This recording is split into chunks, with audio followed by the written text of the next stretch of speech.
Queridos hermanos, Baruch Hashem, estamos muy gozosos, regocijados de continuar con algo que comenzamos el Shabbat pasado. De hecho, no tenía planificado hablar de esto en estos días de Shabbat, pero debido a que surgió la oportunidad con la invitación de nuestros hermanos, el pastor Rubio de la comunidad Yovel en Bogotá, he decidido adelantar, digámoslo así, 3 enseñanzas que tenía pensado para una fecha posterior. En otras palabras, esto lo íbamos a ver, pero quizás como dentro de unos 6 o 8 Shabbatot. Pero vamos a aprovechar lo que empezamos a ver, porque yo creo que es muy importante, muy importante.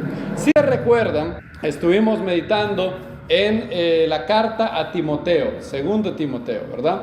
Y vimos que hay 3 amores que el mundo tiene.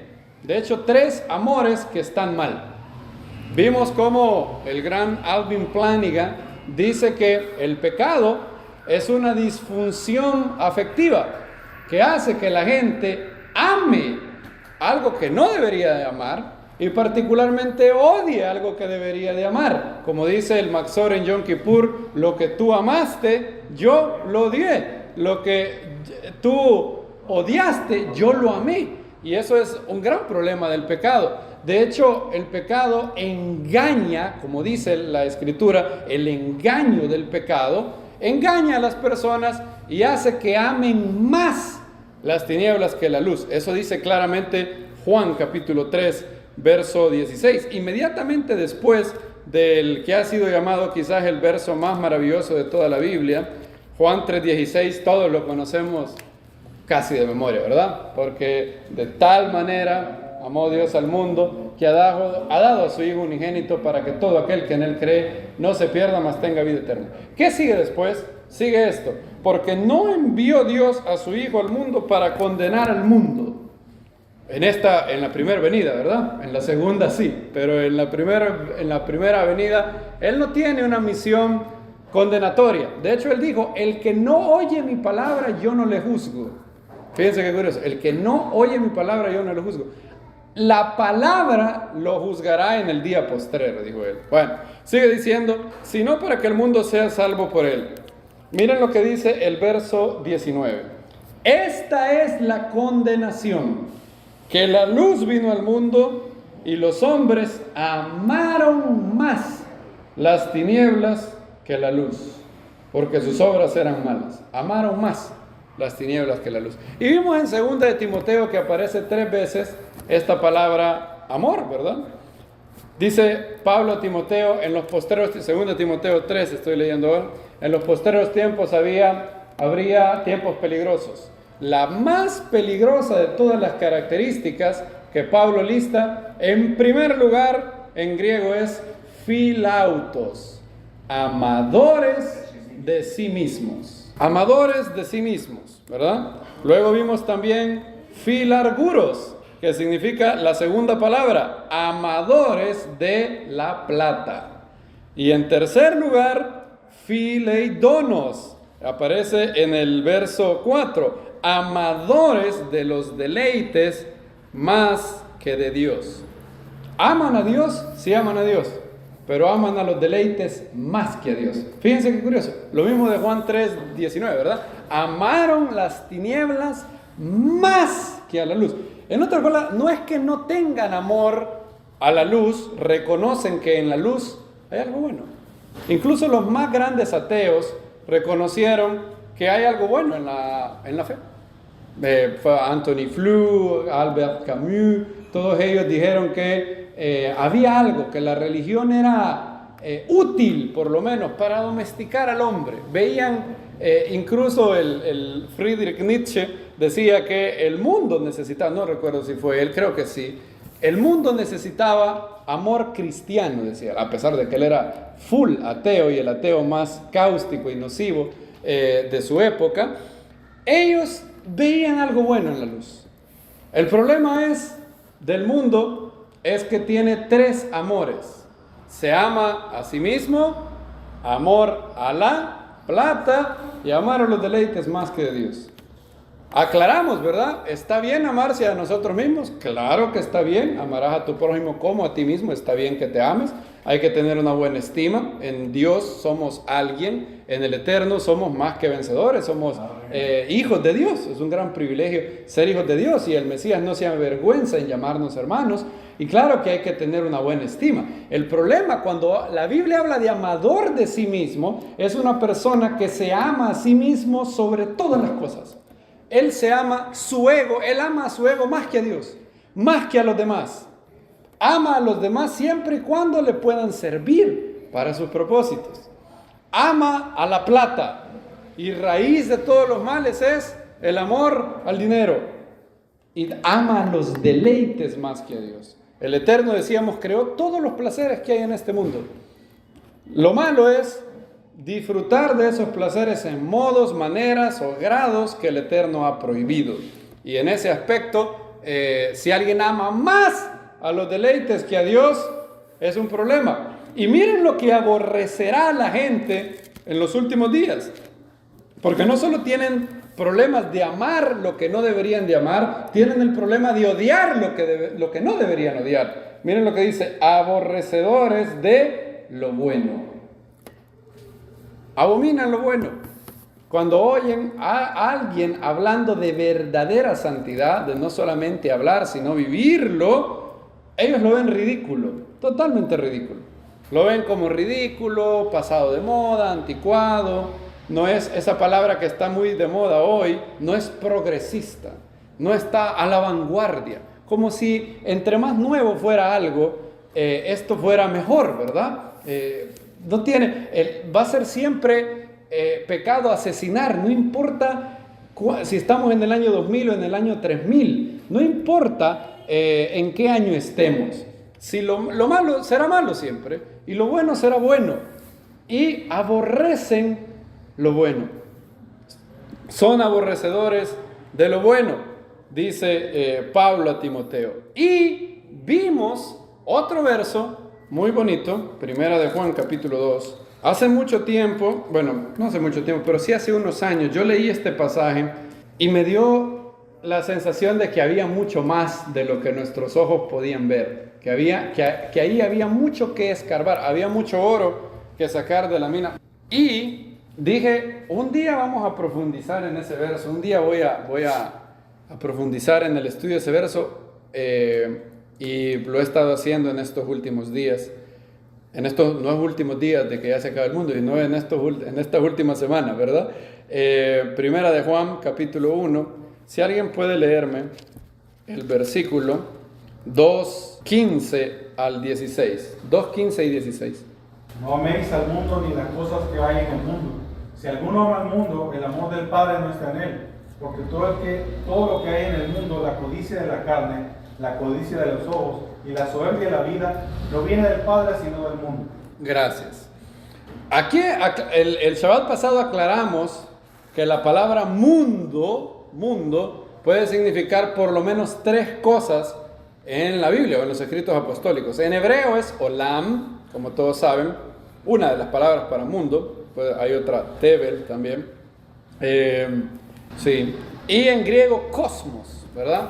Mundo puede significar varias cosas. En primer lugar puede significar el universo, cosmos, esa palabra puede significar eso.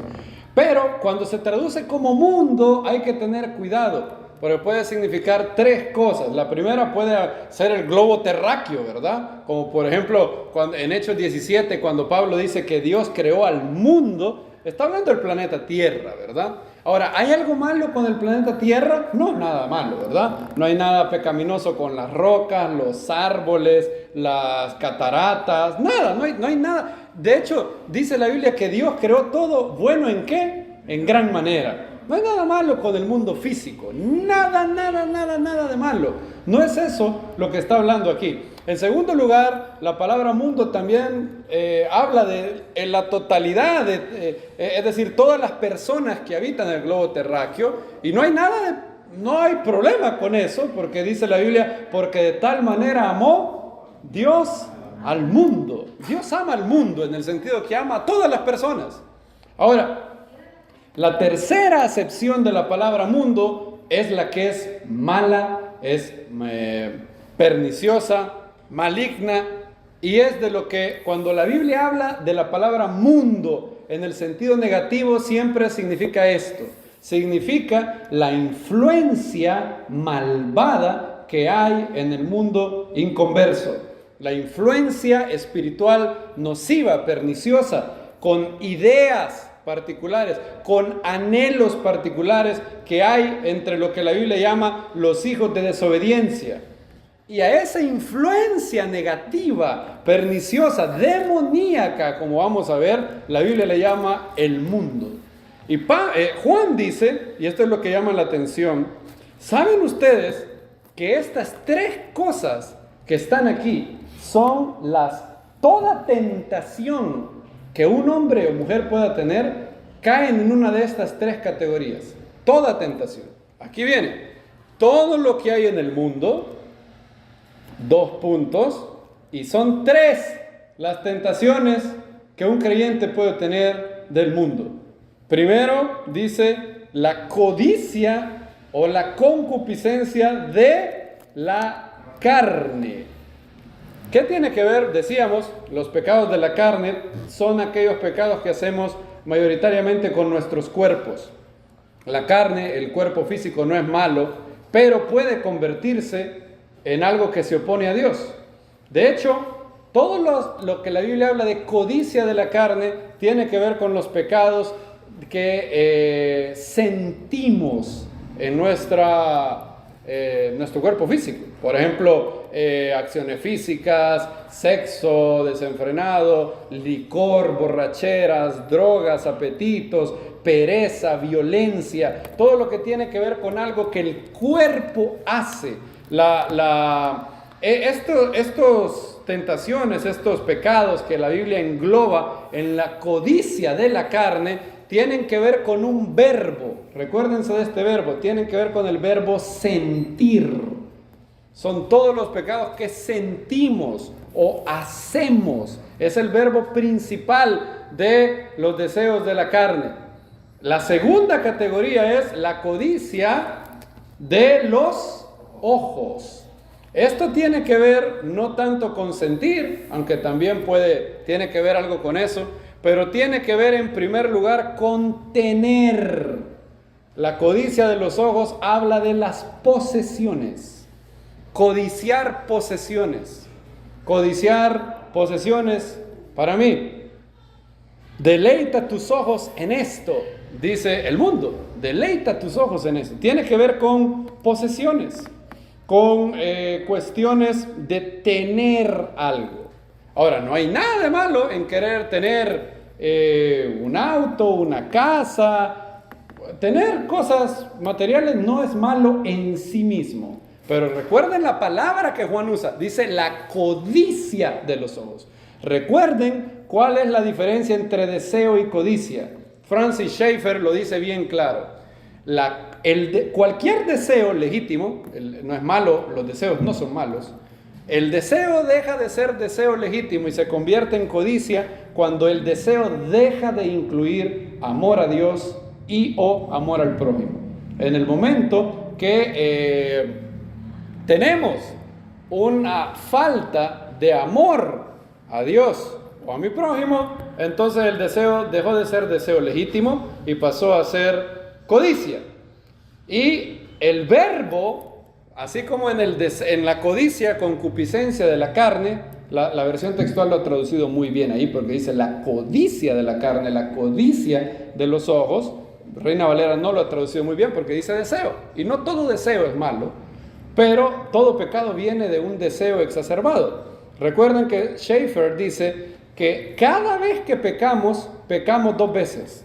Todo mandamiento que transgredimos, antes de transgredir ese mandamiento, transgredimos uno. ¿Cuál es ese mandamiento que siempre transgredimos cada vez que pecamos? No codiciarás. El que roba, primero codició. lo que tenía su hermano. El que adultera primero codició a la mujer. El que hace cualquier pecado contra Dios primero codició el rol de Dios de definir qué es lo bueno y qué es lo malo. Sabe que Dios dijo, esto no se hace, pero él dice, pero lo puedo hacer a mi manera. Se pone a sí mismo como Dios. Él es el definidor del bien y el mal y por lo tanto codicia el rol de Dios. Siempre que pecamos, primero tenemos que quebrantar el mandamiento, no codiciarás, para quebrantar después el otro. Y el verbo más relacionado con la codicia de los ojos es tener. Tener. Así como el de la codicia de la carne es sentir o hacer, el verbo que más tiene que ver con la codicia de los ojos es tener. Y luego viene la vanagloria de la vida. Esto no se trata necesariamente de hacer o de tener, sino de ser. Ser el big dog. Ser el top cat, ser el big kahuna, ser alguien, codearte con la gente gruesa, como dice la gente. Tiene que ver con ser famoso, buscar honra, tener respeto, el orgullo de la vida. El orgullo de la vida, vanagloria. Cada pecado, oigan bien, dice Juan, todo lo que hay en el mundo, y lo engloba en tres. Todo pecado o toda tentación cae en una de estas categorías. Puede ser las tres, de hecho, O sea, un pecado puede incluir las tres o puede incluir dos. Pero todo pecado incluye por lo menos una de estas. Por lo menos una. Ahora, vamos a ver a un personaje bíblico. Vamos a ver a dos personajes bíblicos, pero no hoy. Veremos el otro personaje bíblico y cómo fue que él venció, ya saben quién es, ¿verdad? Es Yeshua, obviamente. Yeshua venció estas tres cosas. De hecho, medítenlo. Las tres tentaciones que el maligno le puso y que Lucas habla son esas tres. Son esas tres. El primero tiene que ver con la codicia de la carne. Cuando le dijo, di que estas piedras se hagan, ¿qué? Pan. Tiene que ver con sentir, con un placer. El placer de comer. ¿Es malo comer? No es malo comer. Pero es malo comer cuando te has dedicado a un ayuno. Y luego tuvo que ver con la codicia de los ojos. Todo esto, ¿qué dijo el maligno? Te daré. ¿Sí qué? Si postrado me adoraras. Y en tercer lugar, tuvo que ver con la vanagloria de la vida. ¿Sabes cuál es una buena entrada? El Mesías dice que tiene que venir al templo. Dice Malaquías 3, que el Señor a quien vosotros esperáis vendrá súbitamente al templo. ¿Qué mejor entrada que tirarte del pináculo del templo y que ángeles vengan y te sostengan? Esa sería una entrada chic. Esa sería, ¿quién ha entrado así? ¿Quién puede entrar con una entrada más majestuosa, más bonita? ¿Cuál fue la entrada que el maestro prefirió? ¿Cómo entró en Jerusalén?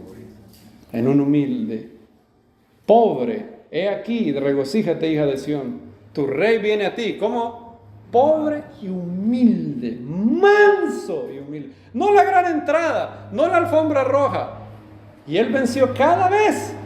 Venció a la codicia de los ojos, a la codicia de la carne y a la vanagloria de la vida. Él la venció. Ahora vamos a ver a alguien que no venció. Es más, fracasó en las tres. Fracasó en las tres. Y él solo tiene 3 letras en español y se llama Lot. Y hemos oído de él en estas últimas parashot. Y vamos a ver algo que él nos puede enseñar sobre el mundo. Ya dijimos que el mundo es no el globo terráqueo en este contexto, sino un sistema malévolo, un sistema de pecado, rebeldía a Dios, desobediencia a Dios, que habita y tiene una influencia, tiene ideas, tiene filosofías, tiene anhelos particulares. Y la Biblia dice, en 1 de Juan 5:19, no es una perspectiva muy optimista. ¿Alguien me puede leer 1 de Juan 5:19? Y luego vamos a ir a ver al señor Lot. Sabemos que procedemos de Dios y el mundo entero yace bajo el dominio del maligno. Oiga eso, sabemos que procedemos de Dios Esto es los creyentes, los que han nacido de nuevo. De hecho, un versículo anterior o versículos anteriores habla del que es nacido de Dios. Creo que es un versículo anterior que dice, el que es nacido de Dios no peca porque Dios le guarda, ¿verdad? Y dice, somos de Dios, pero el mundo, o sea, la influencia, este sistema que habita en los hijos de ira, de desobediencia, en los inconversos, todos yacen. Miren qué bonita la palabra que utiliza la versión textual, yace. Usted sabe que la palabra en griego, el sentido es estar dormido. Esa es la palabra en griego. O sea, lo que Juan está diciendo es que el maligno tiene como a todo el mundo dormido. De hecho, Pablo dice que el Dios de este siglo, que ha hecho con los ojos de los humanos, los ha cegado el entendimiento. Yace, están dormiditos, dormidos. Todo el mundo, ¿lo oyeron bien? Todo el mundo, todo. Hollywood, tu barrio, tu ciudad, todo el mundo. Y entre el mundo más es hostil al Mesías, más nos odiará a nosotros. De hecho, leímos hoy en la lectura de los escritos apostólicos, no puede un discípulo ser ¿qué? Mayor que su maestro. De hecho, él dijo en Juan 7, no los puede el mundo odiar a ustedes, a los hermanos que no creían en él. ¿Y qué dijo él? Pero me odia ¿a quién? A mí. El mundo nos odiará si nosotros somos fieles al maestro. Ahora tú me dices, yo tengo varios, a mí no me odia el mundo. Bueno, eso debería de preocuparte, porque si odia a tu maestro, ¿cómo es que no te odia a ti? ¿Cómo es? Ahora, el mundo del primer siglo no es como el mundo de varias épocas. La cultura, el impacto de Yeshua en la sociedad, en la civilización es tan grande que hay cosas de Yeshua que el mundo ya no odia. Por eso es que entre más la cultura judeo-cristiana echa raíces en el mundo, los creyentes pueden ser menos o más odiados. Menos o más odiados. Por ejemplo, en una nación atea como China, o en la Rusia comunista, o en la Rumanía de Ceausescu, obviamente los creyentes eran hiper odiados. En cambio, en un lugar donde la cultura judeo-cristiana ha echado raíces, puede ser que el mundo no te odie tanto. Oigan, puede ser que no te odie tanto. No digo que no te odie en lo absoluto. ¿Sabes cuándo te van a odiar? Lo vamos a ver con Lot. Lot nos da un ejemplo del libro de texto. El mundo te odiará en el momento que tú decidas ser santo y eso vaya en contra de sus intereses y de su conveniencia. En ese momento, ese amigable mundo que te esperaba, te va a empezar a odiar. El gran Adrian Rogers decía que el mundo es tu enemigo amigable, decía él. De hecho, hay una prédica muy bonita de él que se llama Your Friendly Enemy, y así se llama, el enemigo más amigable. Porque el mundo es así. El mundo tiene una seducción, seduce. Miren lo que dice Jacobo 4, la carta de Jacobo o Santiago. De Jacob pasó de alguna manera que todavía no entendemos muy bien, pasó de Jacob a San Jacob y luego Santiago. Santiago o Jacobo 4:4 dice, oh almas, ¿cómo dice? Adúlteras. Almas adúlteras. Dice, ¿no sabéis que la amistad del mundo es enemistad contra Dios? Cualquiera pues que quiera ser amigo del mundo se constituye enemigo de Dios. ¿Quieres ser enemigo de Dios? Es bien fácil ser enemigo de Dios. Solo tienes que ser amigo del mundo. Automáticamente eres enemigo de Dios. Qué terrible, se han puesto a pensar esto. Esto es lo más horrible que he leído. Porque si Satán es enemigo de Hashem, yo puedo ser enemigo de Dios. Yo, un creyente, puede ser enemigo de Dios. Y noten que Jacobo está hablando a creyentes. Por eso dice almas adúlteras. Fíjense el símil que Jacobo utiliza. Adúlteras. ¿Por qué? Porque un creyente debe de estar casado ¿con quién? Con Dios. ¿Y cuál es la metáfora que Jacobo utiliza para el accionar del mundo? El accionar de una ramera muy bonita. El accionar de una mujer muy bonita que te seduce y hace que cometas adulterio espiritual. Nosotros estamos casados con un solo marido, dice Pablo, os he desposado con el Mesías, como una virgen, dice a los Corintios. El mundo llega y te seduce. El mundo tiene un gancho, sale a pescar y tiene un señuelo. No es un señuelo, te lo digo, no es un señuelo feo, es un señuelo atractivo. El mundo tiene un atractivo. Así como una ramera bonita tiene atractivos. Tiene un atractivo para la parte del mal que habita uno en nosotros. Y se vale de 3 ganchos, de 3 anzuelos, de 3 carnadas. La codicia de la carne, la codicia de ¿qué? De los ojos y la vanagloria de la vida. Esas son. Y si somos amigos, mediten bien en ese pasaje, amados. Yo meditaba en ese pasaje. Si eres amigo del mundo, eres enemigo de Dios. Yo meditaba en ese pasaje. Qué terrible eso. Se constituye enemigo de Dios. ¿Por qué llegó a ser enemigo de Dios? Porque si llegas al mundo, va a hacer que paulatinamente empieces a odiar lo que Dios ama y amar lo que Dios odia. Y obviamente serás un enemigo de Él. Miren lo que pasó con Lot. Lot, en Génesis capítulo 13, si se recuerdan, tiene una discrepancia con Abraham, sus pastores, y hay una riña. El cananeo está ahí. Abraham dice, estamos dando un pésimo testimonio del Dios verdadero, no hay que pelear porque somos ¿qué? Hermanos. Y Abraham, que tiene un corazón tan noble, fíjense, él era el que le había dado toda la riqueza a Lot. Todo lo que Lot tenía venía de él. Y él todavía, aquí vemos otra vez el principio de negarse a sí mismo. ¿Se acuerdan que les dije? El principio de negarse a sí mismo está en toda la Biblia. Toda la Biblia. El maestro lo único que hizo fue ponerlo explícito. Negarse a ti mismo es morir al ego, morir a los deseos malos. No, un creyente puede tener deseos personales, pero no debe de tener deseos egoístas. Y Abraham vino y le dice a Lot, Lot, toma, aquí está toda la tierra. Tú toma lo que tú quieras y yo me quedo yo me quedaré con lo que sobra. Fíjense la actitud de Abraham. Esa es la actitud. Pueden ver un hombre tan noble como él. Toma lo que quieras, yo me quedo con lo que sobre. ¿Y saben qué sobró? Dios sobró. Porque Lot eligió muchas cosas, menos a Dios. Él no eligió a Dios. Abraham se quedó con Dios. ¿Y sabes qué? Si lo que te queda es Dios, lo tienes todo, amado hermano. Todo tenemos. Si no te quedó nada, pero te quedó Dios, lo tienes todo. Y si ganas todo, pero no tienes a Dios, no tienes nada. Porque el que quiera salvaguardar su vida, la perderá.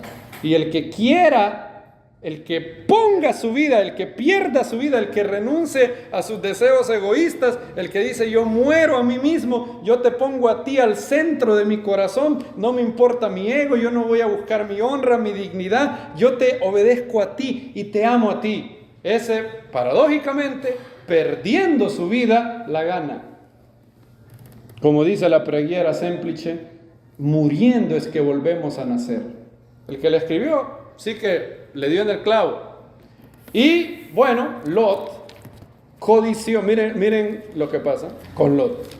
Lot alzó sus ojos, vio toda la llanura del Jardín, que toda ella era de riego, como el huerto del Eterno, como la tierra de Egipto. Fíjense qué horrible la definición de Sodoma. Por un lado es como el Gan Edén, por otro lado es como Egipto. Eso era Sodoma, una mezcla por un lado de el Edén y por otro lado de Egipto, antes que destruyera el Eterno a Sodoma y Gomorra. Miren lo que habla. Lot alzó ¿qué? Sus ojos. ¿Con qué tiene que ver los deseos de los ojos? Con posesiones. Con posesiones. Después está el Shalsheler. Los ojos. ¿Qué vio en Sodoma? Dinero. posesiones. Pero no vio solo posesiones. Ya veremos que vio más que eso. Ya veremos cuál es el pecado de Sodoma. Miren lo que dice. Entonces Lot escogió para sí toda la llanura del Jardín, y se fue Lot hacia el oriente, y se apartó el uno del otro. Abraham acampó en la tierra de Canaán, dice, en tanto que Lot, bueno, ya vamos a leer lo demás, ¿verdad? Fíjense qué curioso lo que pasa con Lot. Él alza sus ojos y codicia con sus ojos. ¿Qué es lo que codicia? Posesiones. Sodoma y Gomorra es el equivalente de Las Vegas o el equivalente de Canadá de hoy en día. Una sociedad con mucho dinero, con muchas posesiones. Y tenían, es más, Sodoma era la obra maestra del enemigo, la obra maestra del adversario. Ahí reinaba él, literalmente.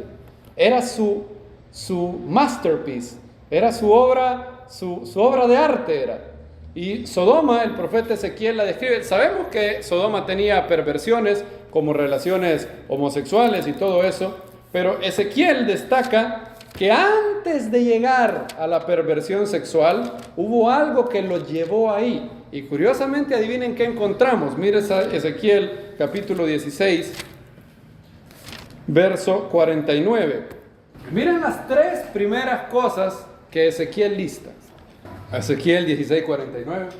Ahora, esto no quiere decir que sea falso que los sodomitas eran unos pervertidos sexuales. Claro que lo eran. De hecho, está en el verso 50. Cuando habla de lo que hicieron, las abominaciones sexuales que hicieron. Pero, mírenme bien aquí, antes de llegar a ser pervertidos sexuales, empezaron por otras cosas. Recuerden, en Romanos 1, cada vez que Pablo dice, Dios los entregó, habla de pecados sexuales. Pero antes de llegar a esa depravación, comenzaron con otros pecados más espirituales, más en el fondo del corazón. Miren lo que dice. Vivo yo, dice el Eterno. Bueno, el verso 49 vamos a ver. He aquí, esta fue la maldad de Sodoma, tu hermana. Miren, la primera que se menciona, ¿cuál es? Soberbia. ¿Con qué tiene que ver? Con lo que vimos en 1 de Juan 2, con la vanagloria de la vida. Sodoma tenía una vida social, digámoslo así. Era el mundo chic de aquel tiempo. Era la sociedad ¿cómo diríamos? Acomodada. Ese es un adjetivo que tenemos, ¿verdad? Miren lo segundo. Lo segundo, ¿qué es? ¿Abundancia de qué? Pan. ¿Con qué tiene que ver esto? Tiene que ver con la codicia de la carne. Tiene que ver con sentir, ¿verdad? Tenían todo tipo de manjares. Tenían algo que podía atraer a los deseos de la carne. Y miren la tercera. Dice que tenían abundancia de ¿qué? Ociosidad. ¿Cuándo tienes abundancia de ociosidad? ¿Cuándo qué? ¿Cómo es que alguien puede estar ocioso? ¿Qué tiene que tener primero para estar ocioso? Tiene que tener mucho dinero, obvio, ¿verdad? Porque si alguien no tiene dinero, tiene que ¿qué? Tiene que trabajar. Para ser ocioso tienes que tener dinero. Y esto habla de la codicia de ¿qué? De los ojos. Las tres cosas están ahí en Sodoma. Sodoma representa todo lo que Dios aborrece. Todo. La soberbia de la vida, la vanagloria de la vida, la codicia de los ojos, la codicia de la carne. Y Lot terriblemente va a ese lugar. Y amados hermanos, nosotros todos los días el mundo va a tratar de salir con una caña de pescar, y es de esas cañas asesinas, porque esta caña de pescar no tiene un anzuelo, tiene tres. Por si falla uno, tiene tres. En uno está la codicia de la carne, en otro la codicia de los ojos, y en la otra la vanagloria de la vida. Si no puede con una, podrá con otro contigo, a menos que estés protegido por el Espíritu y por la palabra del Eterno que mora en nosotros, porque dice, la palabra de Dios mora en vosotros y habéis vencido al maligno. ¿Por qué? La única manera de vencer al maligno es adorar al Eterno en espíritu y en verdad. Esa es la única manera, y guardarnos. Guardaos, decía el maestro, de todas estas cosas. Y ahí el gran Aaron Rodgers dice lo siguiente: si te gusta el mundo, no tendrás ningún problema. En el momento que sales del mundo, que sales de este sistema de persecución de estas tres cosas, tendrás problemas. Sigue él. Amigo, escucha. Lo que creemos nosotros comienza en una fuente diferente, sigue un curso diferente y termina en una conclusión diferente. Somos personas que han nacido 2 veces en un mundo de personas que solo han nacido una vez. Cuando vives para el Mesías, irás contra la corriente todo el tiempo. Y eso es cierto. ¿Cuántas veces hemos nacido nosotros? 2 veces. Y vivimos en un mundo de personas que han nacido solo una. Y obviamente, cuando los inconvenientes, la incomodidad toque a la puerta, se vendrán contra nosotros. Y el mundo hace 4 cosas en la vida de un creyente y las vemos en Lot. Vemos una progresión muy triste en Lot y tenemos que aprender de él. Cada vez que leas la Biblia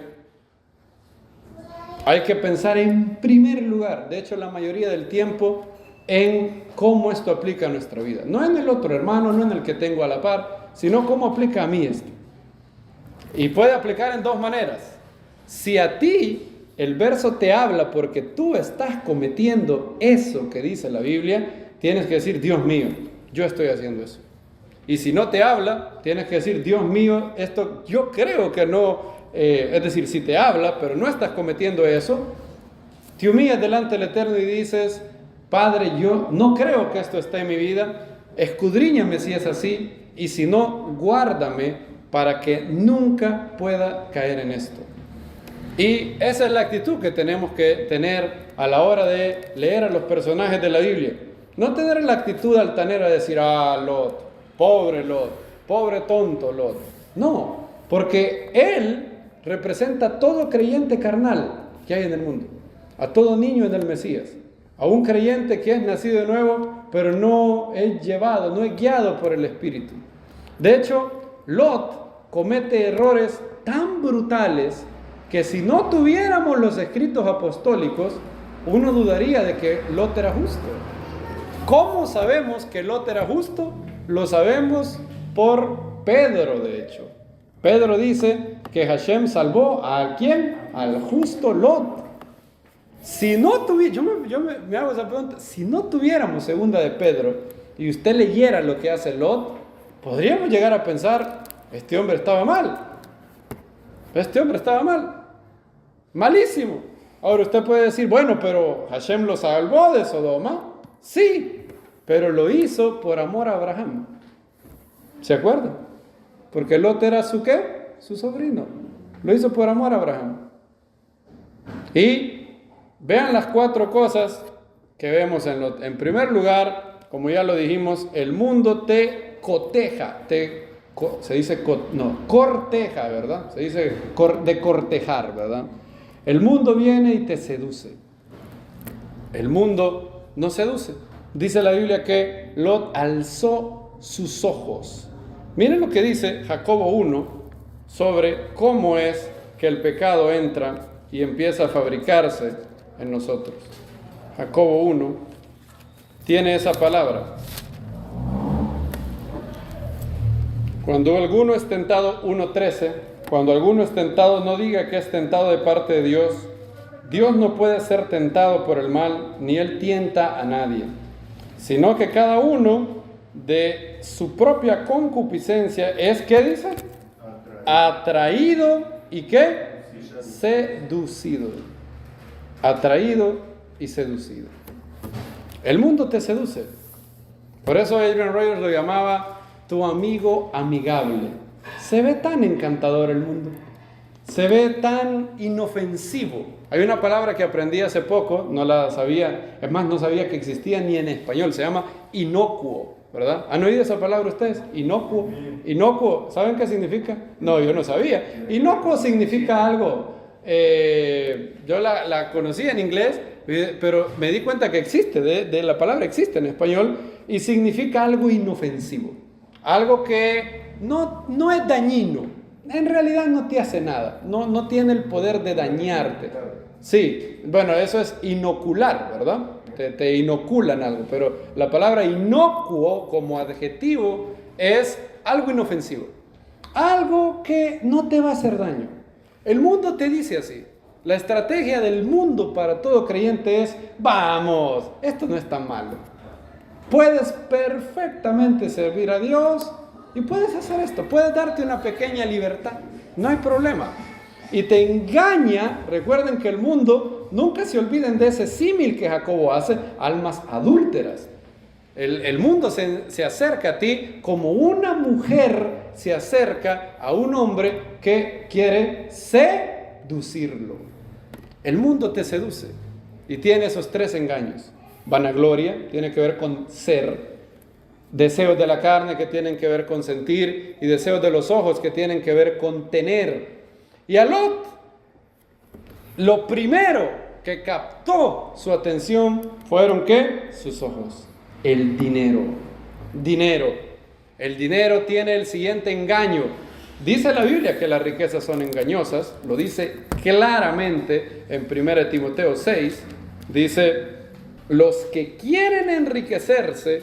Miren esto. Esta es una palabra que se cumple al pie de la letra en nuestro buen Lot. 1 Timoteo 6:9. Los que quieren enriquecerse. El verbo clave es quieren. Eso es lo que busca su corazón. No hay nada que anhelan más que tener dinero, que tener posesiones. Los que quieren enriquecerse caen en tentación y lazo. Pero Abraham era rico, hermano. ¿No ha leído que Abraham era rico? Abraham era rico, pero no quería enriquecerse. No era su anhelo. Dice la Biblia que Abraham buscaba una ciudad. ¿Cuál era la ciudad que Abraham buscaba? Una que tenía fundamentos, cuyo arquitecto, bueno, ya lo vamos a leer en Hebreos capítulo 11, ¿verdad? Abraham no buscaba enriquecerse, no quería enriquecerse. Abraham buscaba a Dios. Abraham quería a Dios, nada más.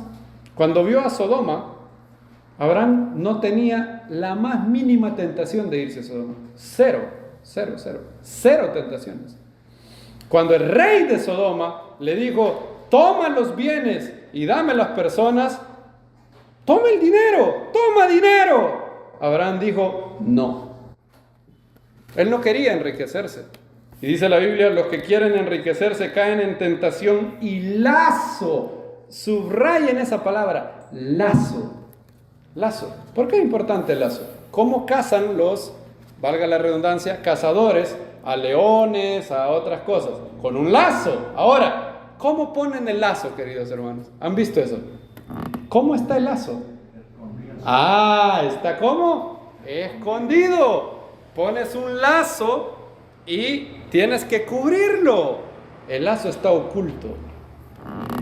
Y cuando la presa llega, se para, entonces el lazo sale a relucir. Pero para que el lazo pueda capturarte, tiene que estar oculto.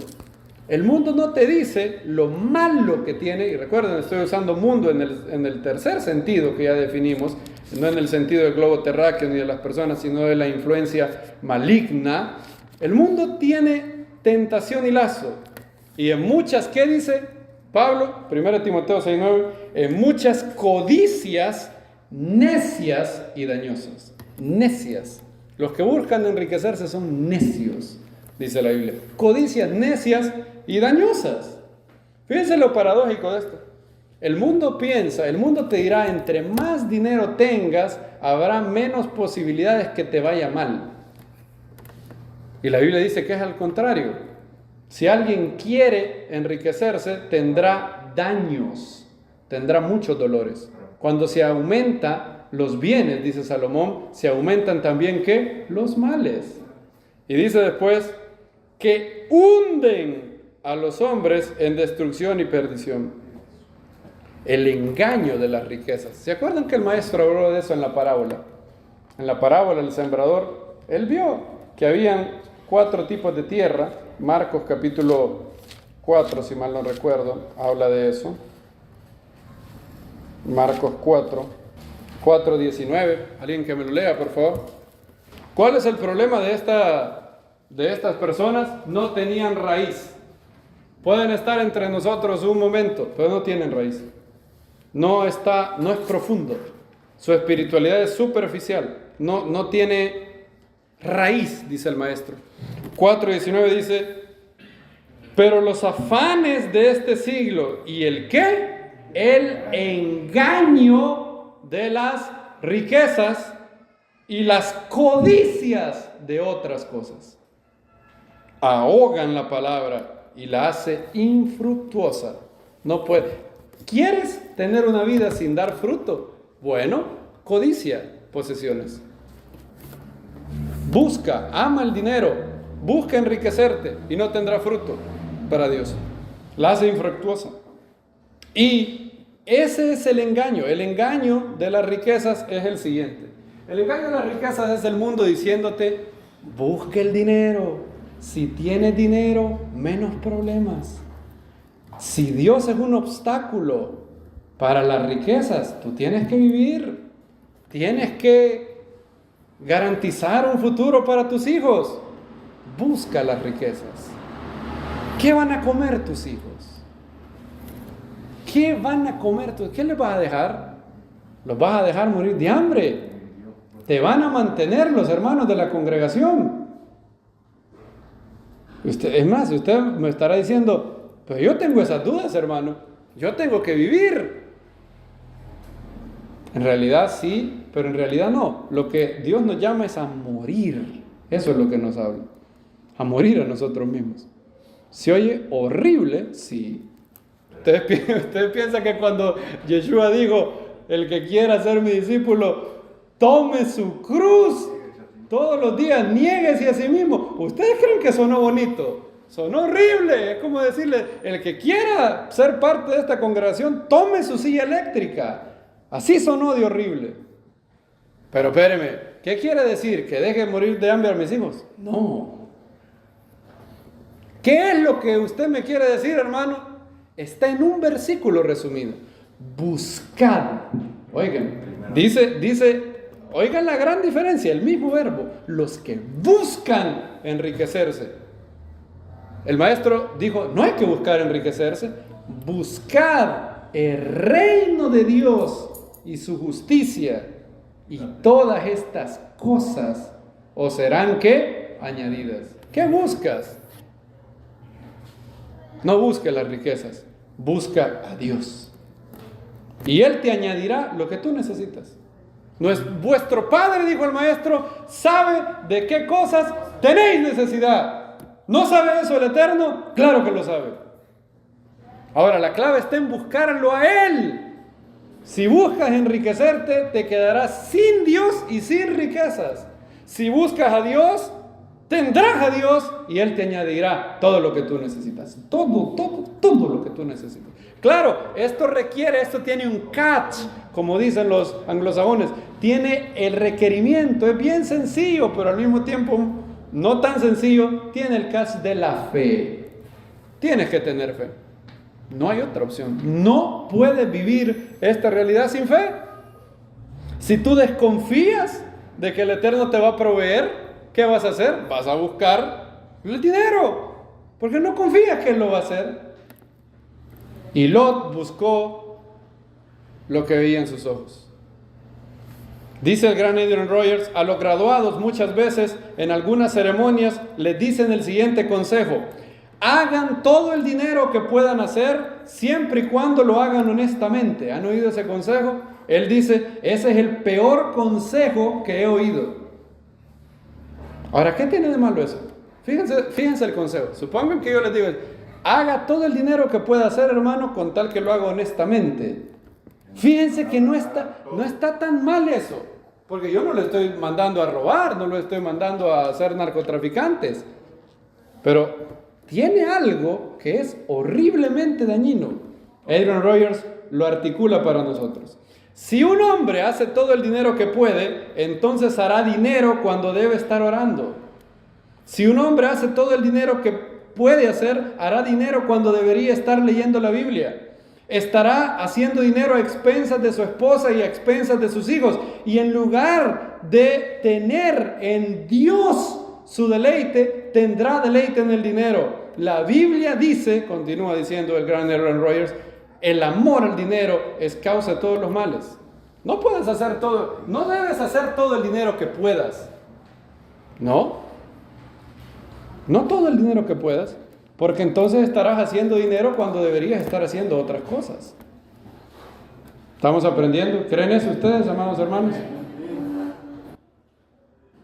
Si un día perdemos todas nuestras riquezas y tenemos a Dios, tenemos más que suficiente.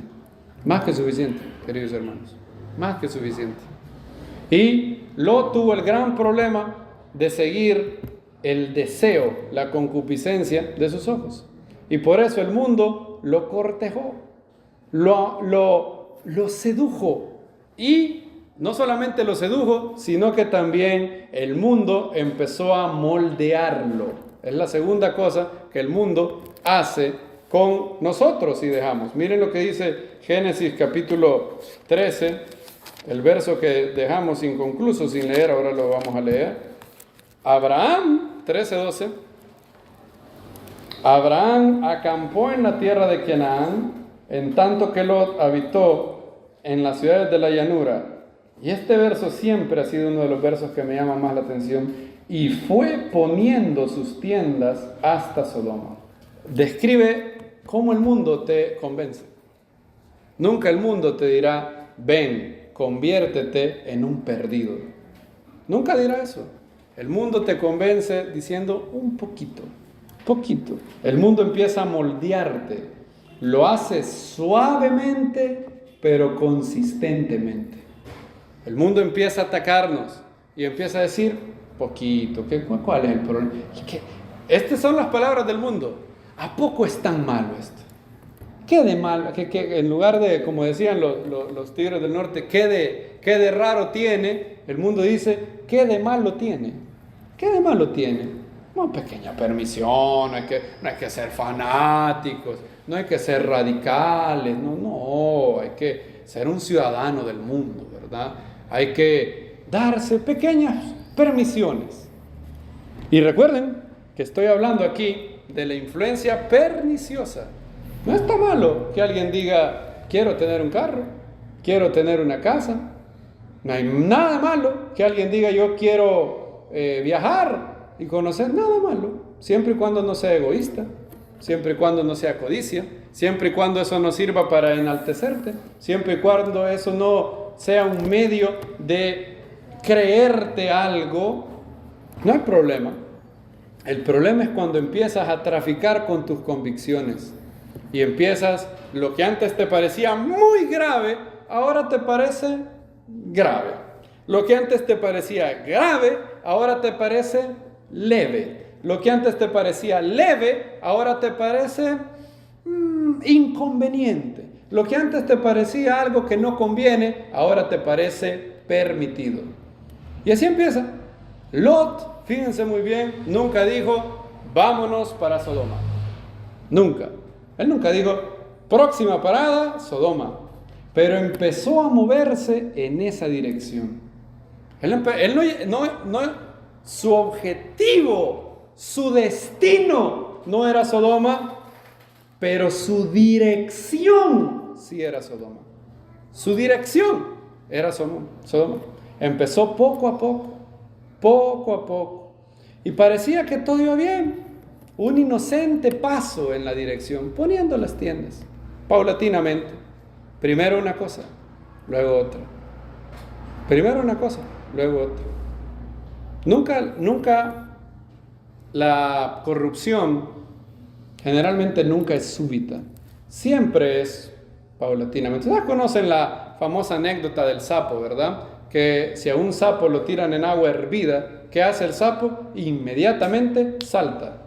Pero pongan a un sapo en agua al tiempo, comienzan a calentarle el agua suavecito. ¿Saben qué van a tener? Sopa de sapo. El sapo no va a darse cuenta cuando ya está cocinado.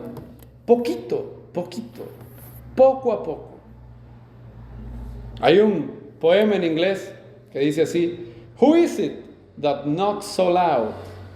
A lonely little sin. Sleep through, I answered, and soon all hell was in. Traducido es algo como esto: ¿quién es ese que toca tan fuerte?, pregunté.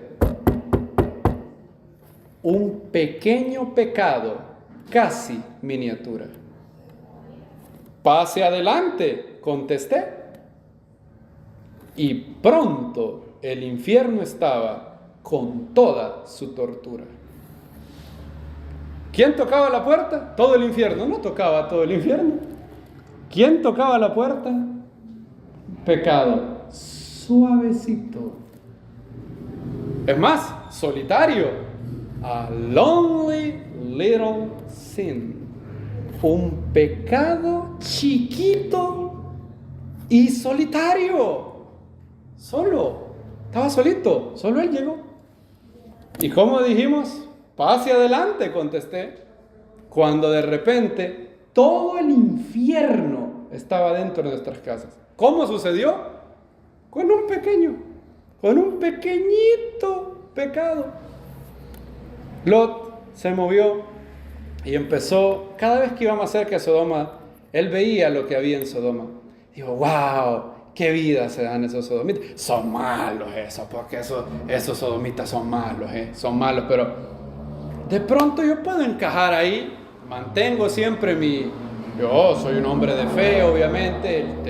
El tío Abe, tío Abraham me enseñó, el tío Abraham Lincoln me enseñó que nosotros somos adoradores del Dios Altísimo, pero de pronto se puede tener lo mejor de ambos mundos, ¿verdad?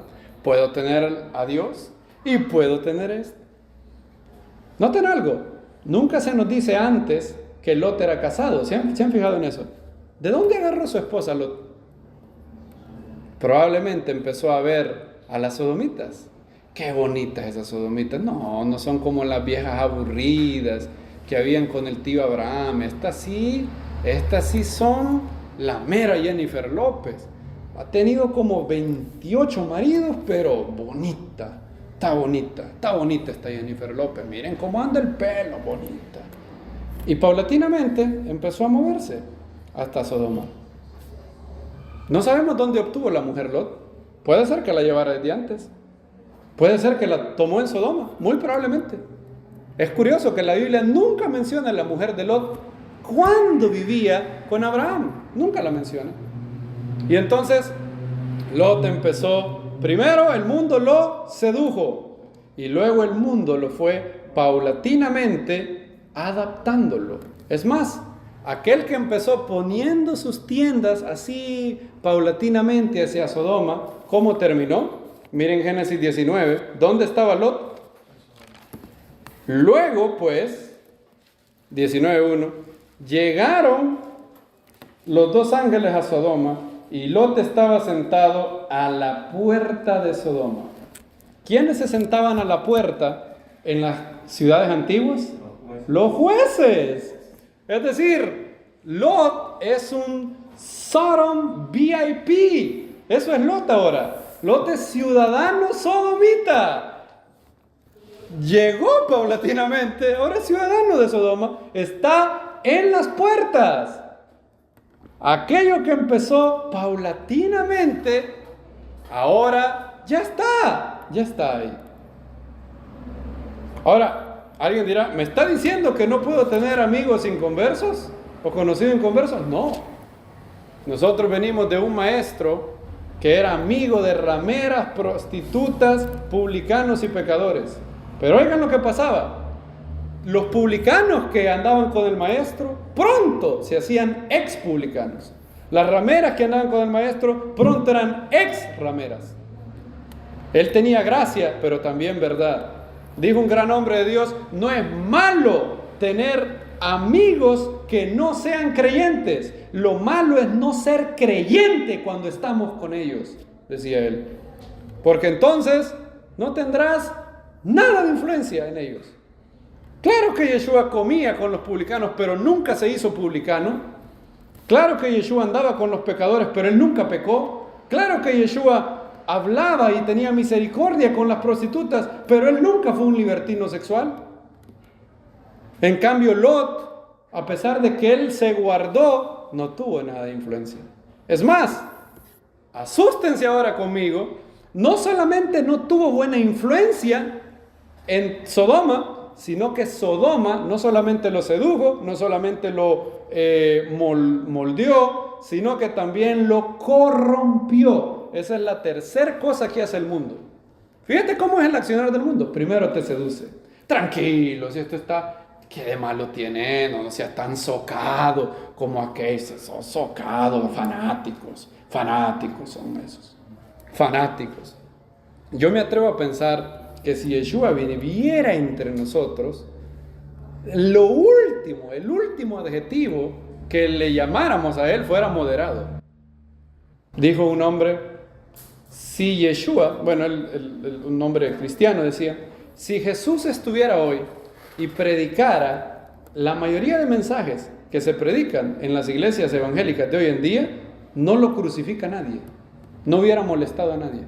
Porque si hubiera parado y hubiera dicho, tú puedes hacerlo, el mensaje de coach espiritual, ¿verdad? De motivador, que no está malo. No está malo animar. La Biblia habla que tenemos que animarnos los unos a los otros. El problema es cuando la gente solo toma una parte. Solo gracia está mal. Solo verdad está peor. Yeshua tenía gracia y ¿qué? Y verdad. Gracia y verdad. Tuvo la gracia de decirle a Zaqueo, Zaqueo, baja, voy a posar en tu casa. Y tuvo la verdad de decirle que estaba mal y que tenía que devolver lo que había robado. ¿Viste eso? Gracia y verdad. Con mucha verdad matamos gente. Con mucha gracia no le decimos a la gente lo que tiene que cambiar y el pecado los mata a ellos. Gracia y verdad. Seduce primero el mundo, luego te amolda. No sé si está bien el verbo, sí, creo que sí, te amolda, ok.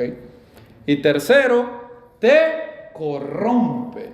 Miren lo que pasa con Lot. Ustedes saben lo que pasó con Lot. Lot tiene un problema porque ha metido a estos hombres en su casa. Los Midrashim dicen que había una ley en Sodoma que era prohibido hospedar gente. Tenían tanto dinero que no querían compartirlo con nadie. Y era prohibido, dicen los Midrashim, practicar la hospitalidad. Y estaba prohibido hacerlo. Y aquellos que lo hacían tenían que pagar la pena de ser violados. Y entonces llegan estos, desde el más viejo hasta el más, ¿qué dice la Biblia? Hasta el más joven. Llegaron y dijo, saca a estos varones para que ¿qué? Para que los conozcamos. Miren Lot. Lot dijo lo siguiente. 19:6. Lot salió a ellos a la puerta y cerró la puerta tras sí y dijo, os ruego, hermanos míos. Fíjense qué curioso. ¿A quién llamaba hermanos ahora Lot? A los sodomitas. Ahora es hermano de él. Ellos son sus hermanos. Qué terrible esto. Lo que al principio eran, esos sodomitas, hijos del diablo, ahora son mis hermanos. ¿Cómo pasó eso? Poco a poco. Un pequeño y solitario pecado. Pase adelante, contesté. Y pronto todo el infierno estaba con toda su tortura. Ahora, miren, eso no es la corrupción de Lot todavía. Miren lo que sigue. Yo os ruego que no hagáis tal maldad. Bueno, vamos bien, muy bien. Lot tiene un sentido moral, esto es malo, perfecto. He aquí ahora yo tengo 2 hijas que no han conocido varón, vírgenes. Os las sacaré afuera y haced de ellas como bien os pareciere, solamente que a estos varones no hagáis nada, pues ellos han venido a la sombra de mi tejado. ¿Se puede imaginar usted eso? Se lo voy a poner así, usted haría eso. ¿Qué hombre en su sano juicio haría eso? Ahora usted me dice, pero hermano, es noble Lot. ¿Sí es noble Lot? Pregunta difícil de contestar, porque recuerden que él no es un hijo del diablo, él no es lo que llamaríamos un inconverso. Él es creyente, y en lenguaje de los escritos apostólicos le llamaríamos a él un creyente carnal, no un creyente espiritual como Abraham, pero es un creyente carnal. Ahora, ¿es noble? ¿Es noble el hecho de que él quiere proteger a las personas que están bajo su techo? Sí, eso es noble. Ahora, la solución que él propone es la solución moralmente más absurda que usted puede pensar.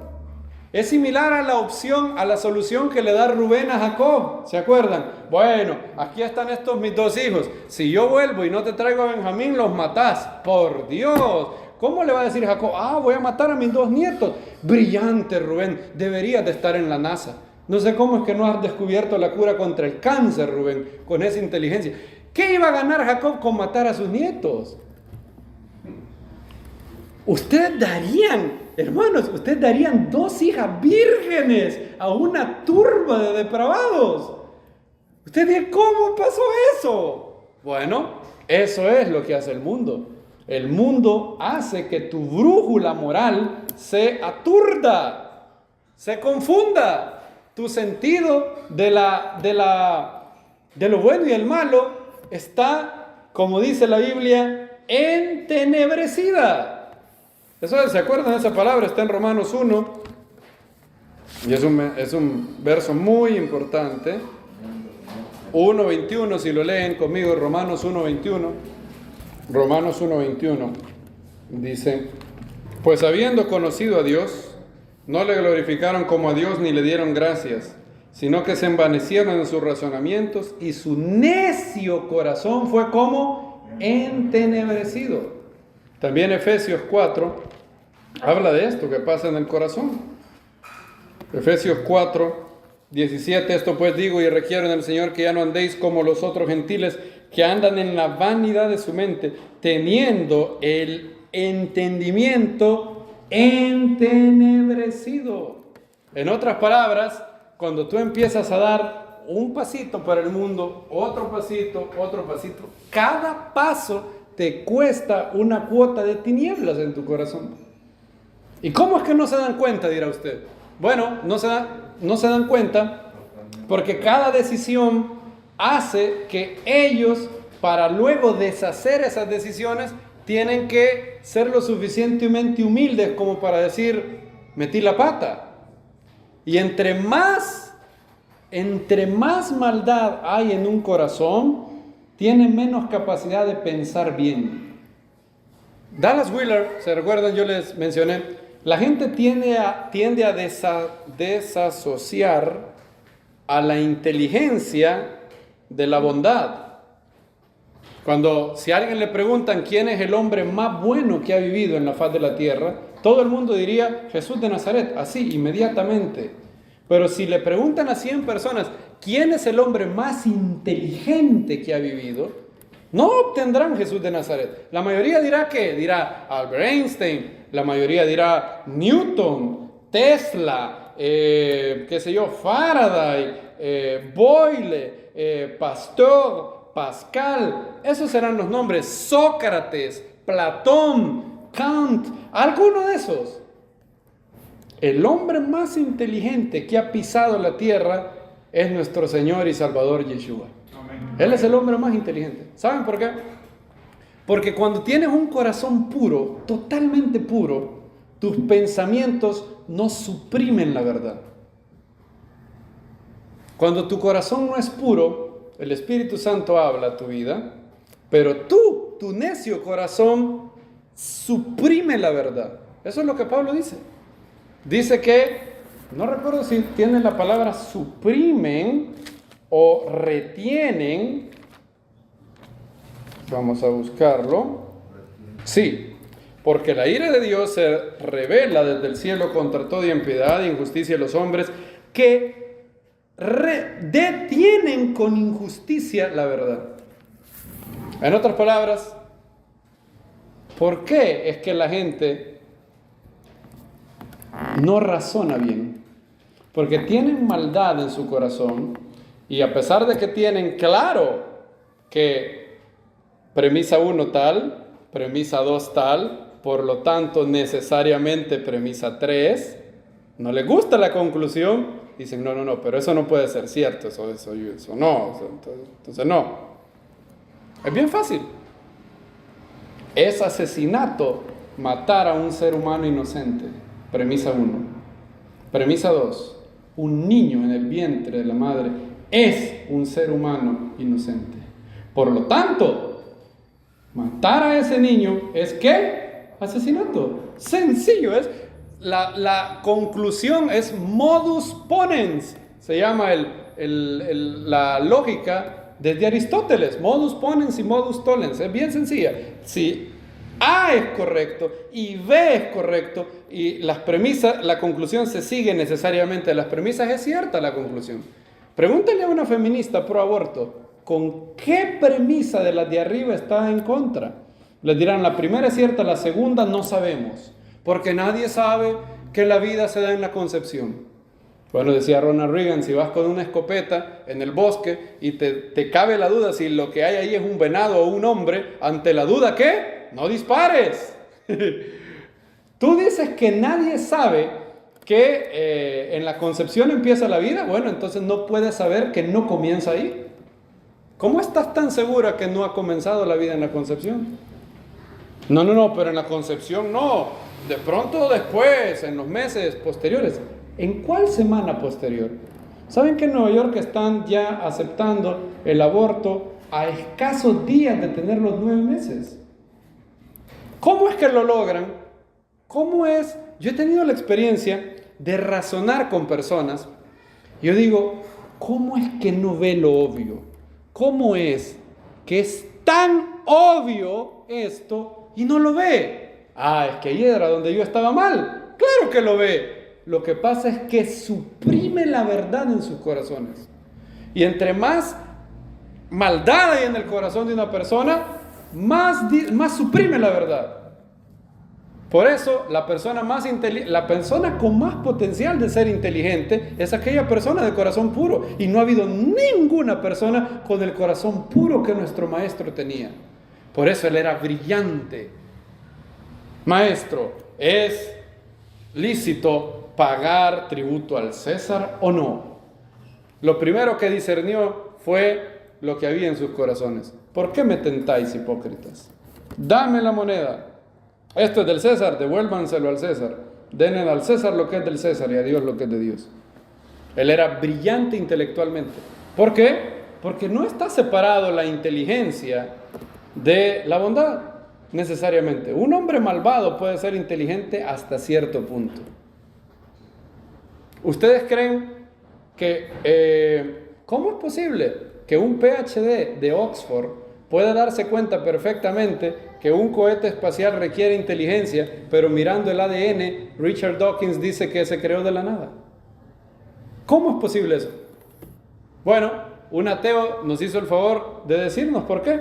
Él dijo, no es que creemos en Darwin debido a que la evidencia nos forza a creer, es porque no podemos aceptar un pie divino en la puerta de nuestra casa. Oigan eso, no es porque la evolución tenga evidencia abrumadora, es porque no nos da la gana, no queremos creer en Dios. Y por eso hacemos toda esta suerte de teorías absurdas. Antes, en los salones de clase nos enseñaban que era un cuento de hadas que con una varita a un sapo lo volvías, ¿qué? Un príncipe. En la universidad eso se llama la teoría de la evolución. Ese mismo cuento, solo que no es un sapo, es una amiba. De una amiba, millones y millones y millones y millones y millones de años, viene un hombre. Es más, leí hace poco que la teoría de la evolución está cada vez más en problemas. Lo que antes se creía que era junk DNA, ahora ya no se cree que es junk DNA, se ha hallado la utilidad. De hecho, el ateo, uno de los ateos más prominentes, vivos hoy, se llama Thomas Nagel. Y él escribió un libro que se llama en inglés, ¿Cómo sé que la evolución es casi seguramente falsa? Y él en un librote así dice todos los problemas que tiene la evolución. Al final del libro dice esto, Thomas Nagel, dice, entonces, si todo lo que he dicho es cierto y la teoría de la evolución es absurda, ¿por qué no creo en Dios? ¿Saben cuál es la respuesta de él? Es simplemente porque un mundo donde haya un gobernador cósmico es un mundo que no quiero. Yo no quiero que haya un Dios. Oigan eso, yo no quiero que haya un Dios. No es cuestión de intelecto, es no quiero. Tengo que darle cuenta a algo. Y eso no me gusta. ¿A quién le va a gustar darle cuenta a un ser supremo? Y entonces deciden hacer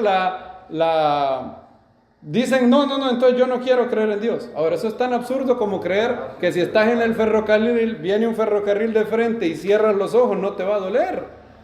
Con cerrar los ojos nada pasará. Y Lot, su corazón fue entenebrecido. ¿De qué otra manera tú le vas a donar tus 2 hijas? 2 hijas vírgenes. Y oigan lo que le dice: haced de ella como queráis, le dice. Fíjense qué lindo Lot. Como queráis, no hay problema aquí. Y miren lo que pasó. Aquí les dije yo que el mundo en el momento, Lot había sido un sodomita, ¿cómo diríamos? Callado.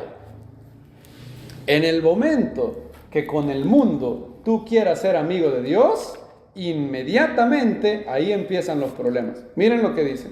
Génesis 19, dice lo siguiente. Ellos respondieron: quita ya. Y añadieron: vino este extraño. Ya no es el juez Lot. Ya no es el que está en la puerta. ¿Quién es Lot? Un extraño. Vino este extraño para habitar entre nosotros. ¿Habrá de ser el juez? Ahora te haremos más mal que a ellos. Eso es lo que el mundo hace. ¿Sabes quién es la mayor burla de los inconversos? No es el creyente espiritual. De él se burlan, pero no es la mayor burla. El mundo ve a un creyente consecuente, a un creyente de convicciones, como un fanático, como un anticuado, como alguien socado, como alguien rígido, como alguien engañado. Pero tienen algo: lo respetan. Lo respetan, por lo menos dicen: está loco, pero es recto, es íntegro. ¿Sabes cuál es la mayor burla de un inconverso? Un creyente carnal. En el momento que tú te quieras dar un baño de santidad que nunca has tenido con ellos, ¿qué dirán? ¡Ja, ja, ja! ¡Mira este! ¡Ay, el creyente! Hoy sacó la santidad del pastor. ¿De verdad? No. Miren, cuando Lot le dijo a los yernos: ¡hey! Van a destruir la ciudad, Dios va a traer fuego del cielo. ¿Qué dijeron? ¿Cuál fue el veredicto de los yernos? A ellos les pareció. Miren qué triste este verso. Génesis 19. Él advierte a los yernos. Entonces salió Lot y habló a sus yernos, a los que habían de tomar sus hijas. O sea, eran desposadas. Todavía no eran. Oigan esto hace todavía peor a la Lot, ¿verdad? Estas 2 mujeres eran vírgenes, sí, pero estaban ¿qué? Desposadas. Y aún desposadas se la va a dar a la turba de locos. Una locura lo que quiere hacer Lot. Y viene, ahora, noten, estos yernos hace un día oyeron decir a Lot esto: aquí están mis hijas, hagan lo que quieran con ellas. Y ahora este hombre les quiere dar lecciones de moral, les quiere dar lecciones de escatología. Viene un diluvio de fuego. Miren: levantaos, salid de este lugar, porque el Eterno va a destruir esta ciudad. Mas pareció a sus yernos como que ¿qué? Se burlaba. La mayor mofa, la mayor burla del mundo es un creyente carnal, amados hermanos. Es la mayor burla. No un creyente consecuente. El mundo, oigan, el mundo odia. Oigan, ese es el verbo. El mundo odia a los creyentes espirituales. Pero el mundo no odia a los creyentes carnales. Se burla de los creyentes carnales. Ese es el verbo correcto. El mundo odia a los Yeshua. El mundo odia a los Pablo de Tarso. El mundo odia a los apóstoles Pedro. El mundo odia a los John Wesley. El mundo odia a los Martín Lutero. El mundo odia a los Zwinglio. El mundo odia a los Billy Graham. El mundo odia a los Ketriel Blad. Pero no odia a un creyente carnal. Un creyente carnal es simplemente una burla. El mundo odia a un creyente espiritual porque testifica que las obras de ellos son como malas. ¿Un creyente carnal testifica que sus obras son malas? No, si él trata de adaptarse con ellos, ¿cómo va a testificar eso? Y si no están convencidos, si todavía esto les parece poco, la corrupción de decir, aquí están mis hijas, hagan lo que quieran con ellas, miren cómo la corrupción de Lot se pasó a sus hijas. ¿Qué pasó? Se destruyen las ciudades. Las hijas ven, oigan, la mujer de Lot, que muy probablemente era sodomita, sabemos lo que pasa, vuelve atrás. Vuelve atrás. Y es convertida en un poco de sal, un pilar de sal.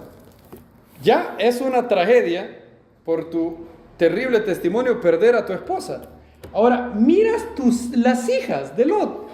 Vienen y no se les ocurrió mejor idea que acostarse con Lot. Las dos se lo rifaron. Digo, bueno, mira, primero vamos a acostarnos con mi papá. No, pero ¿cómo le hacen? Hay que darle vino. Y de ahí, primero voy yo, le dijo la mayor, y de ahí vas vos. ¿Han encontrado un episodio más moralmente terrible de eso en la vida de una persona buena de la Biblia? Pocas quizás. ¿Cuál es el gran problema de un creyente que coquetea con el mundo? El gran problema es que como él es creyente, quizás él, por el conocimiento que hay de Dios, por el conocimiento que hay de la Biblia, quizás él escapará un poco de todo el mal que hay en el mundo. El gran problema es que su influencia para el bien es nula. Nula. Lot no tuvo influencia. Lot no pudo ni influenciar 10 gentes en Sodoma. Cuando Abraham intercedió, ¿en dónde se detuvo Abraham? ¿En qué número? En el 10. ¿Habían 10 justos en Sodoma? No. ¿Cuál era el testimonio de Lot? ¿Fue lo suficiente como impactar a 10 personas? Ni una impactó. No impactó ni a su mujer, ni a sus hijas, ni a los yernos. A nadie impactó. Es más, oigan, el único impacto que tuvo Lot fue para el mal. ¿Qué sembró? ¿Qué permitió? ¿Qué heredó? ¿Qué espíritu le heredó a sus hijas? El espíritu que había en Sodoma. El espíritu del mundo. El espíritu de la impureza. Lo importante no es lo que le dices a tus hijos. Eso es importante. Hay que enseñar ciertamente, oralmente la palabra. Dice el Shema, ¿verdad, amados hermanos? Hay que enseñarles. Ahora, la pregunta no es esa.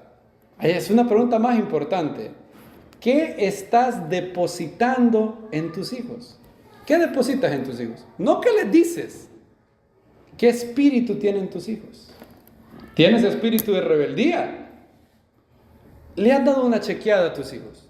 ¿Será que tienen ese espíritu también? ¿Tienes un espíritu de ira?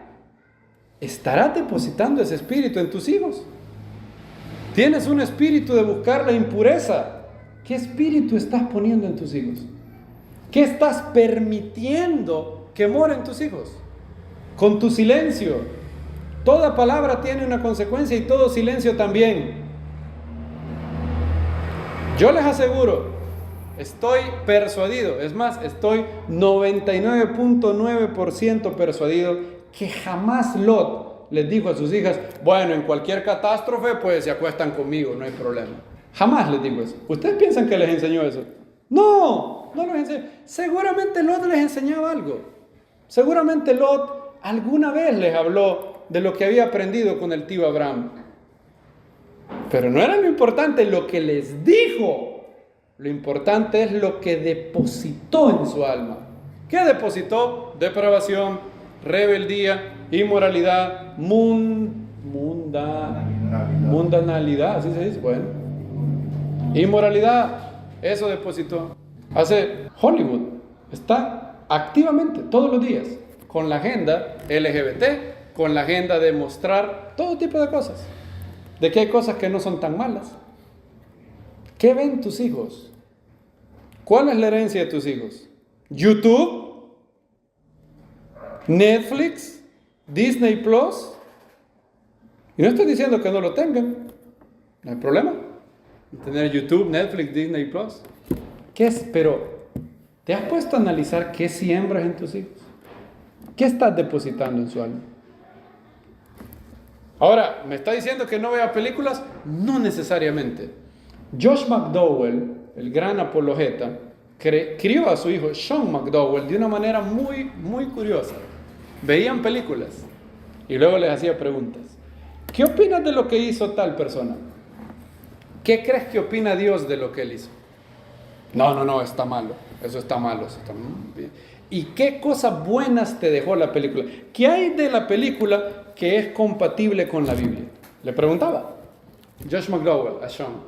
Bueno, por ejemplo, si hubieran visto Star Wars, le hubiera dicho, ¿qué opinas de lo que dijo Darth Vader? If you only knew the power of the dark side. Si solo conocieras el poder del lado oscuro. ¿Crees que es cierto eso? ¿Crees que el lado oscuro tenga más poder que Dios? ¿Verdad que no? La Biblia dice que mayor es el que está en nosotros que el que está en ¿dónde? En el mundo. ¿Y qué crees que fue el acto que hizo que Darth Vader se redimiera? Bueno, el acto que hizo fue, paradójicamente, ¿saben cuál fue el acto de Darth Vader que hizo que se redimiera? Morir a sí mismo. Las dos escenas más maravillosas de la serie de Star Wars es cuando alguien muere a sí mismo para sacrificarse por otro. Las dos. Y las dos veces es por Luke. Y Josh McDowell, haciendo este ejemplo, les decía, ¿qué fue lo bueno de ellos? Bueno, esto es lo que tenemos que imitar. En otras palabras, él estaba pendiente de lo que veían su hijo Josh. Si iban pasando, oiga, dice Sean, esto lo dice el hijo, no Josh. Sean McDowell dice que si iban pasando y veían una imagen obscena pintado así en la pared, la peor obscenidad sexual de órganos masculinos, y todo eso, otra cosa peor, Josh McDowell, en lugar de decir, no, que no vea, cuando ya sabía que Sean lo había visto, le decía, ¿qué representa ese graffiti? ¿Qué crees que quieran decir? ¿Qué quiere decir eso, Sean? Y empezaba a discutir. Es que te voy a decir algo, para la sociedad, para los que no conocen a Dios, lo más glorioso del mundo es el sexo. Pero te voy a decir de todos los peligros. Y aprovechando el grafiti empezaba a leerles el Proverbio 5, donde se habla de la mujer ramera y que no puede escapar y no quedará sin castigo el alma que haga adulterio. Yo no te estoy diciendo que te salgas del mundo. Yeshua dijo, están en el mundo, ¿pero qué? No son del mundo. ¿Se podría decir lo mismo de nosotros? ¿Podrían decir lo mismo de nosotros? Que estamos en el mundo, pero no somos del mundo. Que el mundo no tiene ningún atractivo que pueda seducirnos. Cero atractivo. ¿Las riquezas tienen atractivo para ti? No estoy diciendo si te sirven. Claro, si usted me da $100, yo se lo agradezco. Pero no quiero enriquecerme a costa de la espiritualidad. No hay un precio. Ningún creyente espiritual tiene un precio con el cual lo puedas comprar. Ninguno. Tú no puedes comprar al doctor Ketriel con todo el dinero del mundo para que él haga algo malo. Tú no puedes. Si a mí me ofreces la fortuna de Elon Musk y de Bezos junta, tú no puedes tentarme para que yo le sea infiel a mi esposa. Ni con todo el dinero de ellos dos. Ni con todo el dinero de ellos dos puedes tentarme a negar la Biblia. Ni con todo el dinero de ellos puedes tentarme a negar al Maestro. Al negar a aquel que se ofreció a sí mismo por mis pecados y me lavó de toda maldad. No puedes ponerme un precio para eso. Pueden decir lo mismo de ti que dijo el Maestro, están en el mundo, pero no son del mundo. Yo quiero creer y yo estoy persuadido que de la mayoría de nosotros la respuesta es sí. Finalmente, queridos hermanos, y terminamos aquí, no solamente el mundo sedujo a Lot, no solamente lo moldeó, no solamente lo corrompió, sino que adivinen qué, le costó todo. ¿Qué sacó Lot de Sodoma? Nada sacó de Sodoma. Nada pudo sacar de Sodoma. Queridos hermanos, el que se hace amigo del mundo se constituye ¿qué? Enemigo de Dios. Queridos hermanos, no seamos amigos del mundo. quiere a las personas, ama a Dios, ama a las personas, pero no participes de las tinieblas que hay en el mundo. Primera de Juan, cerramos con esto, dice esto. Primera de Juan 5:3. Este es el amor a Dios, que guardemos sus mandamientos. Sus mandamientos no son ¿qué? Gravosos. Todo el que es nacido de Dios, ¿qué? Vence al mundo. Y esta es la victoria que ha vencido al mundo. ¿Cuál es la herramienta para vencer al mundo? Nuestra fe. No te hace nada el anhelo de los ojos porque tú tienes fe de que Dios puede suplir todas tus necesidades. No te hace daño los deseos de la carne porque tú tienes completa fidelidad en que Dios es bueno y Él te ha dado todas las cosas para que las disfrutemos. Y no puede vencerte la vanagloria de la vida porque tú buscas la gloria de Dios. Todo eso se hace ¿por qué? Por la fe. ¿Y quién es el que vence al mundo? Sino el que cree que Yeshua es el Hijo de Dios. Y nosotros creemos que Él es el Hijo de Dios que se entregó por todos nosotros. Bendito y alabado sea el nombre del Eterno y de su amado Hijo Yeshua, a quien levantamos en este lugar, porque esta es la vida eterna, que te conozcan a ti, el único Dios verdadero, y a Yeshua el Mesías que tú has enviado.